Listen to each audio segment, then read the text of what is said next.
Hi everyone, with these videos we're going to be working on acrylic painting techniques. This is the handout that you have all received, but that mine is finished. So you will get a blank sheet like this, and the first thing that you'll want to do is some painting. There are certain techniques that are better with a dry layer of paint underneath. So sgraffito, stamping, scraping, masking, acrylic wash, and splatter, go ahead and put a layer of paint on those.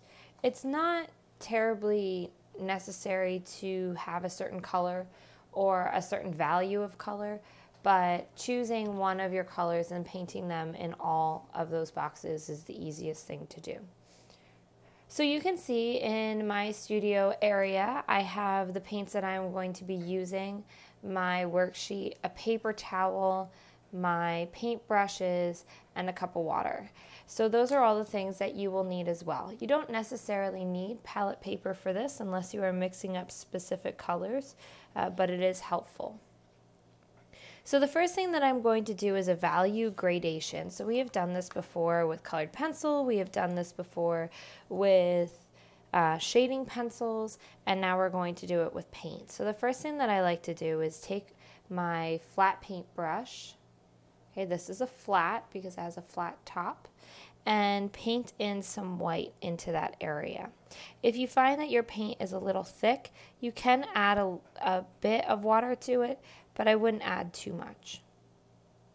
Then I just pick up a tiny, tiny, tiny bit of blue on my brush, and I brush it into the area where the white ends, and I brush back and forth.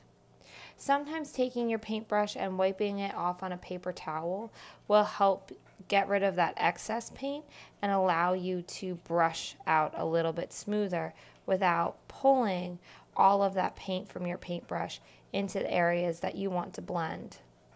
So now I'm going to add just a little bit more blue to my brush, brushing that out, wiping my paintbrush off, brushing that out, adding a little bit more blue to my brush. And you can see that I'm brushing up and down. I'm not scrubbing with my brush. I'm filling up the entire space. And I'm being gentle with the brush so that I don't ruin the bristles. Now this, you can see the paint has not gone all the way up to the ferrule of the brush. That's a good thing. That means it'll be easier to clean out. It will also be easier to rinse out. Whenever you rinse out your paint, you want to make sure that you get all of it out, and I'm just dabbing my paintbrush on the bottom of the cup. And then dry your paintbrush off. This will ensure that you don't have any water in your brush.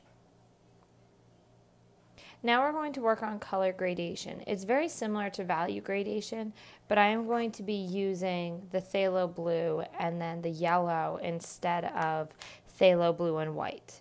So just like I did before, I'm going to start with my lightest color. So before I had started with white, now I'm going to start with the yellow. It's easier to change a lighter color than it is to change a darker color. So that's why I'm starting with a color that's so light and then working the darker color into it. Once your paint dries, you cannot add any more paint into it and affect it at all.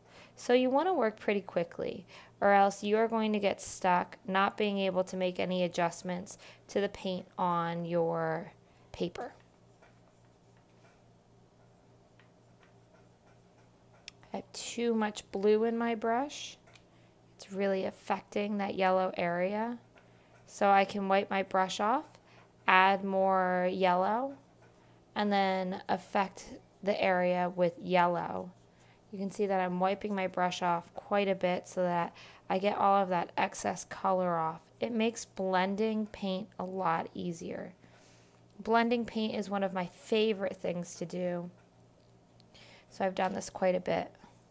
There are other ways to blend colors of paint together. This is just a way that I really like working with, and I find that it is a pretty easy way that has a low risk of failure. All right, so we have value gradation, we have color gradation. The next video will go over different types of brush strokes, so stay tuned for that.